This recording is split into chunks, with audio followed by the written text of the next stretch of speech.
ভালো এক্সপিরিয়েন্স, ওরা বসে অনেক বের হয়েছি। কি প্রত্যাশা করছেন, কি প্রত্যাশা করছেন আজকের দিনে? আমরা ইলিশ খাবো, মজা করবো, ফ্যামিলির সাথে বের হয়েছি, ঘুরবো ফিরবো। আজকের দিনটা কিভাবে শুরু করেছেন?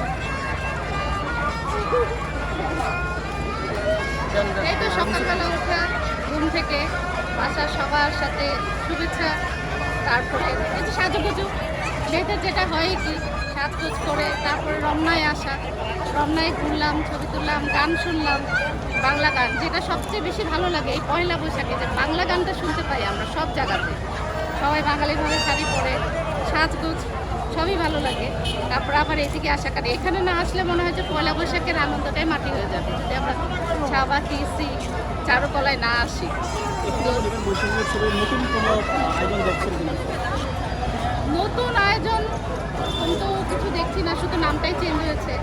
আগে ছিল একটা নাম, এখন হয়েছে বৈশাখী। তো এটাও ভালো। নাম পরিবর্তন নিয়ে কিছু বলবেন? না না, তো ব্যাপার নিয়ে আমি কিছু বলতে চাচ্ছি না।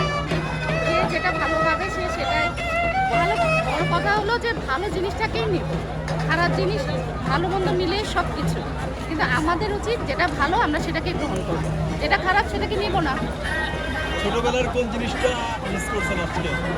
ছোটবেলায় মা সাথে আসতো, মা নিয়ে আসতো আমাদেরকে। এখন আমি মার সাথে আসি। এখন আমি আমার মেয়েকে নিয়ে আসি।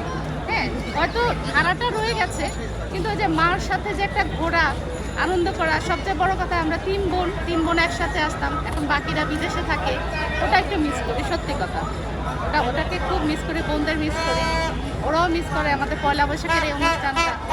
যে যতই যেখানে বাইরে যতই কিছু করে কেন আমাদের দেশে যেভাবে হয় সেই আনন্দটা ওটা বাইরে পাওয়া যায় না। হয়তো বাইরেও হয়, খুব মজা করেই হয়, কিন্তু আমাদের দেশেটা বাংলাদেশে পয়লা বৈশাখ, বাংলাদেশে পয়লা বৈশাখ প্রত্যাশা কি থাকবে? সব কিছু ভালো মতো একটু বলবেন, সবাই ভালো থাকবে। মায়ের সঙ্গে আসছেন আসলে কেমন লাগছে? সকাল থেকে কেমন দেখছেন? ভালোই লাগছে, অনেক বেশি